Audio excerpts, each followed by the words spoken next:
Morales Spider-Man Volume 2 by Michael Bryan Bendis. This is a Civil War tie-in, Civil War 2 tie-in. And I didn't know much about Civil War 2, except for kind of vaguely why it starts.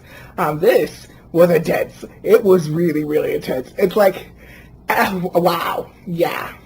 Basically, it's Captain Marvel and Tony Stark have very different opinions on something, and a lot of other people do as well, about an inhuman who has the power to see the future. And essentially, what was that show? There was a show called, like, Minority Report or something. I don't know what it was. That reminded me of this. Essentially, Captain Marvel wants to use his power to prevent crimes from happening. Stop killers before they can kill, arrest people before they are able to do whatever crime that this inhuman sees with his visions.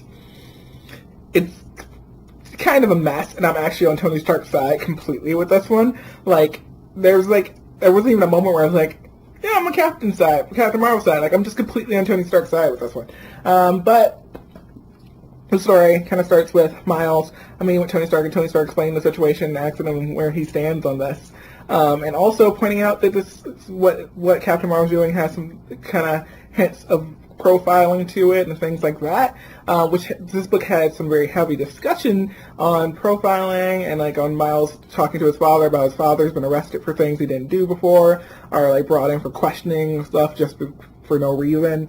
And like, I really liked that discussion was happening. The Civil War stuff was super intense when it actually went down, and I was like, whoa. And then it's like, when I was thinking about this, I'm like, what else happened in this? Because there are other things that happened, but the Civil War stuff was just very overwhelmingly a big deal.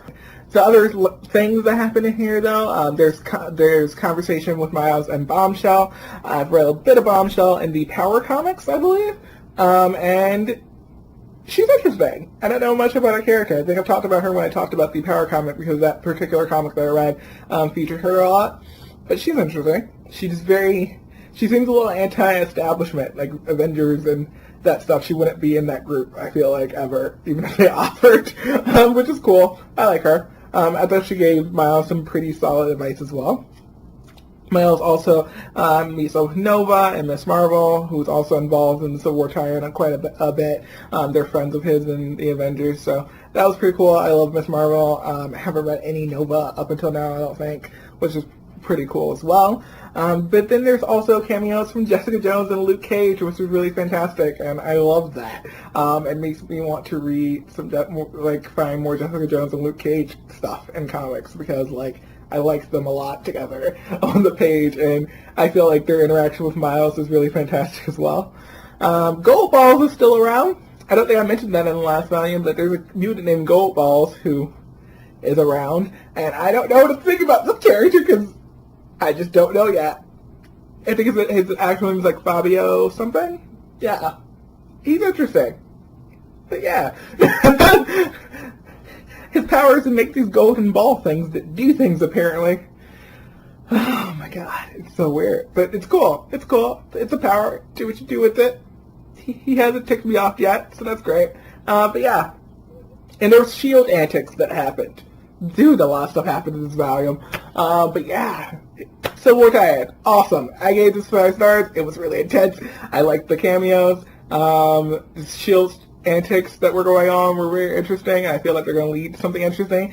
I'm probably going to skip around a little bit after this volume, because I think I'm going to read some Spider-Gwen. I'm going to read the first 2 volumes of Spider-Gwen. And then I'm going to read the crossover between Spider-Gwen and Miles Morales, because basically I'm going to read up till the crossover in the Spider-Gwen section. That's what I think I'm going to try to do, at least. We'll see if I like Spider-Gwen. I don't know if I'm going to like Spider-Gwen. I know the artwork's very different, and some people don't really like the artwork very much.